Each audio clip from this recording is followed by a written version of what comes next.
Hi everyone, my name is Tori, this is Novel Life, and welcome back to my channel. Today I have actually a really exciting video, and I'm going to be talking about reformed Playboys. I think that's the title I'm going with. I kind of went back and forth on what to title this video. Basically, someone asked me, I think on my Patreon, when I said what kind of video ideas do you want to see from me, someone said Playboys who were Playboys and now they're with the woman that they want, and they're reformed.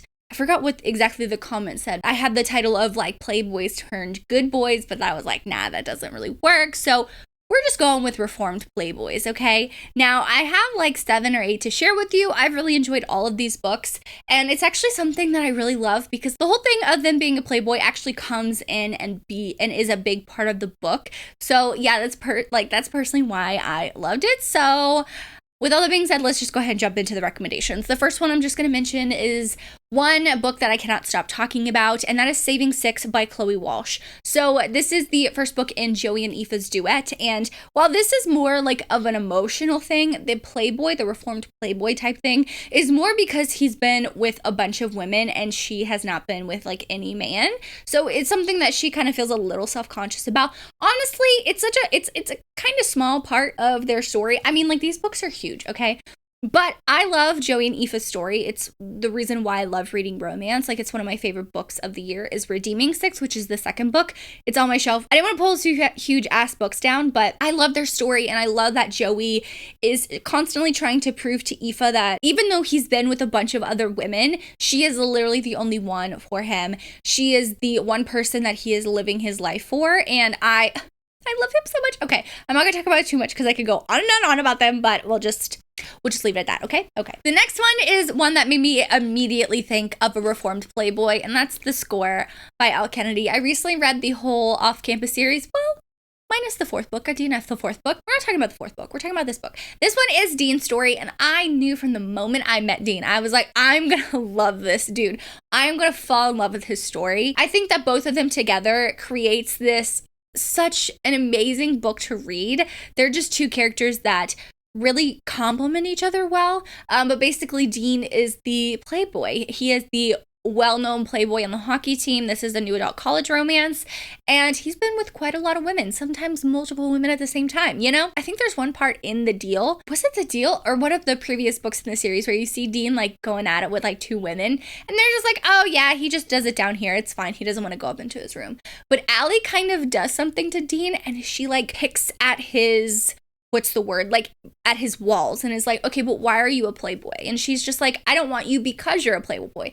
I don't want you because you've been with all these women. How do I know you really are going to be with me? Now, Allie is recently out of a relationship that you see in the last 2 books. She's been in a relationship with someone else, and he kind of treats her kind of really badly in this book because we see her perspective. He doesn't take very well that she's dating Dean, but Dean becomes so protective of her and is so you do anything to her, I'm gonna hurt you.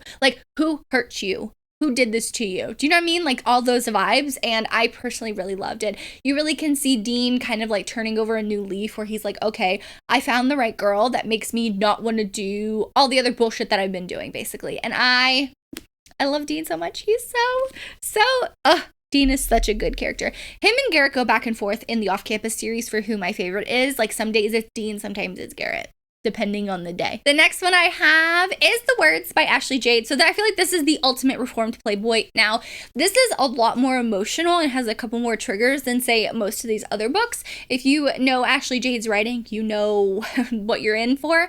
But this one, you see at the beginning of the book, both Lennon and Phoenix, they are friends in high school.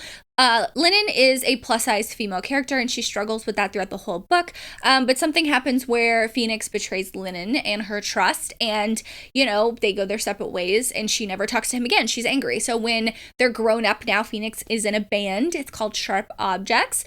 He is living his rock star life and, having all the women, all the drinking, all the drugs, all this stuff like that. And he needs the manager of the tour or of the band, the manager, wants someone to come on tour with them that is not going to put up with Phoenix's bullshit, that is not going to fall for him. And, someone lets it slip oh yeah, Lennon hates him. She's not going to let him do any of that. She's not going to fall for him. Well, we all know that does not happen. Duh.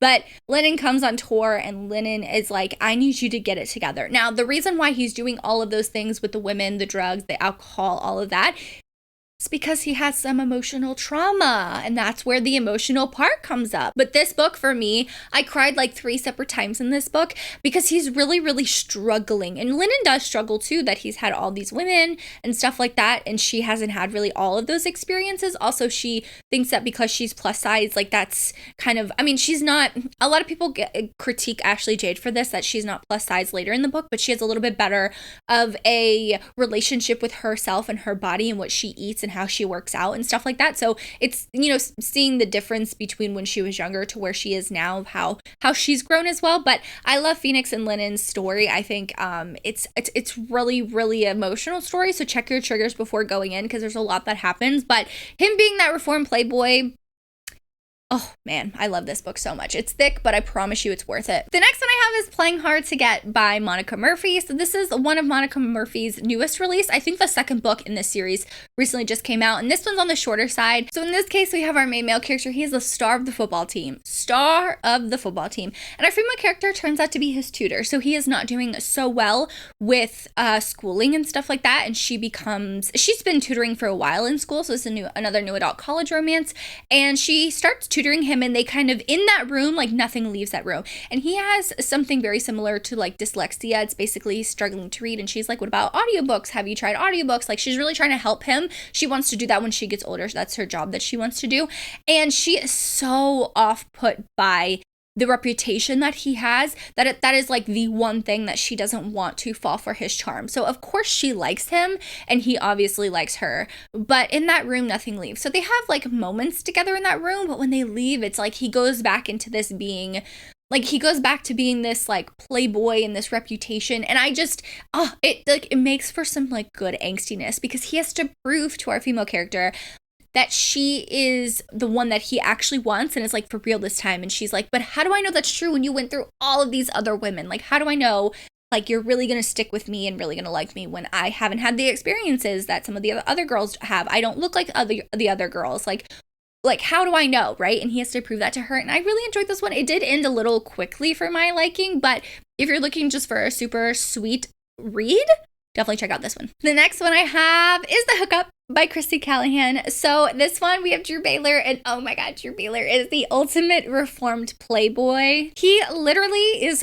the guy that falls first. He's the you know, they have that trope, what is it called? He falls first. That's him. He falls first. And our female character does not fall for his charm. It's like a thing that she has. She knows who Drew Baylor is. She knows he's like the star of the football team, right? And they have this like one night at a party, and then she realizes who he is, and she's constantly pushing him away. She's constantly like, I don't want to be with you because I know what you've done. I know where you've been. I know where that has been. You know what I mean? And she's like, I can't do that right now. I can't get all caught up in that. I need to focus on school. I'm just trying to get through some stuff, right? That makes for such a good love story. Oh my god, I love it so much. So Drew Baylor and Anna, they have this thing where she doesn't want him to kiss her because she knows if Drew kisses her, she is just gonna fall for all of his bullshit, and she's not gonna like think twice about it, and she's trying to like protect herself, you know what I mean? She's trying to think like, okay, I know he has this like playboy reputation, I know, you know, what all this means, and I just need him to like prove it a little bit to me, just prove a little bit more things for me, and you know, maybe I can give in. And I think the angst, the tension between them is so amazing in this book. Like, I listened to the audiobook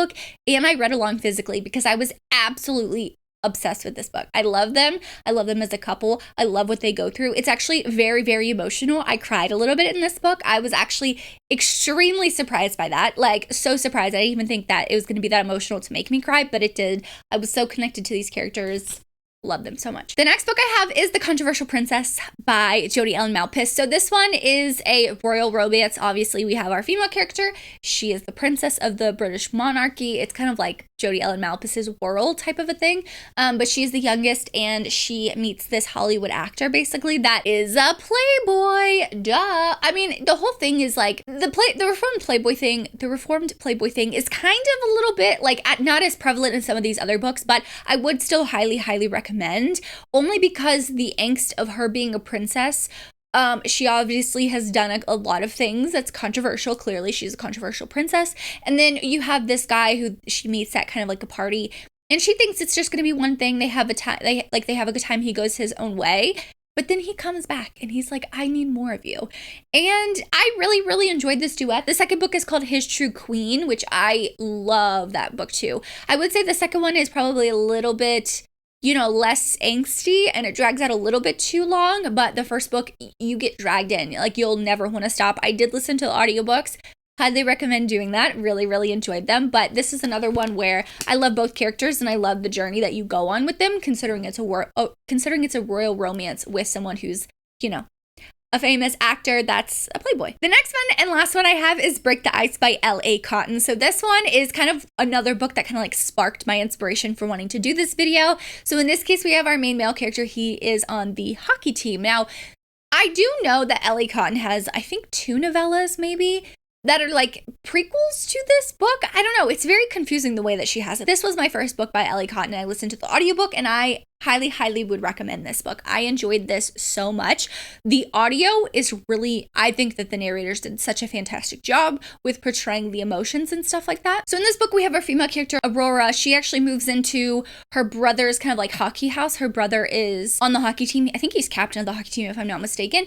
But then you have our main male character who is her brother's best friend, and they are actually really close. And he also lives in the house. Noah lives in the house with them. So she kind of has this like thing immediately for Noah. She like checks him out. She's like, okay, there's something with him, but not all the other guys. Like, I feel attracted to him, you know what I mean? But because that's my brother's best friend, I cannot go there, right? And at one point, she comes home from a party because they're in college. This is another new adult college romance.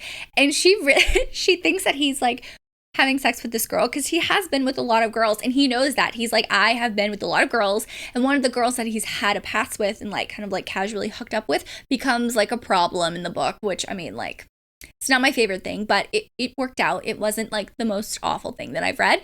It wasn't like annoying. It wasn't an annoying part of the book, I will say, but he is playing video games with his friends. And he's like, oh yeah. And he's like yelling stuff like that because he has headphones on. And she thinks he's having sex with someone. So immediately, like, that's, I think, like the first couple days. So immediately she's like, oh, of course. Like, he has, you know, these eyes for me and like says all these sweet things to me. But, you know, he's still banging other people. So she's like, I'm not going to do that. And he's like, when she brings it up a little while later, he's like, I don't know what you're talking about. I did not have any girls. I haven't had any girls over since you've moved in. And I personally love that because it really shows that like once he saw her, he was like, done. No more messing around. I don't want to do it anymore. I don't want to be that guy. And I fell hard for Noah. Like Rory falls hard, but like, oh, I fell hard for Noah. He is such a good book boyfriend. Oh my God. And the way that he helps her with her kind of self-confidence, her mom, she's a plus size heroine. So if you're looking for that, definitely pick up this book. And I think that there's triggers and stuff talking about eating disorder, you know, body dysmorphia, all that stuff. But I will say that the way that L.A. Cotton handled it, I think was done really, really well. It shows that like her mom is sending her diet pills and like constantly trying to get her to lose weight. And she's like, I am okay with my body. Like, this is my body and I love it. And so she's going back and forth with like her mom trying to tell her all these things, but she's feeling confident, and Noah just like helps her with that and like really like builds her self-confidence up in not an annoying way, you know what I mean? Like, he worships her, but like she is who she is, and he's like, I'm not going to change that. I love you for who you are and what you look like, and I would never ever ask you to change anything about yourself. And I personally loved it. The audiobook was so good. It's my first L.A. Cotton book, and now I want to go back and read some of the other books, especially like the little prequel novella and prequel book to this. So yeah, so that's all of the reformed Playboy books that I have to share with you. Let me know if you have any in the comments down below for me. Drop me what kind of emoji? Drop me just the man emoji, like the guy emoji. I think there's a guy emoji or something like that, just because it's all about reformed Playboys. So that's all I have for this video. Thank you so much for watching. Make sure you like and subscribe for more content from me. As always, I hope you're living a novel life, and I will see you in my next one. Bye, guys.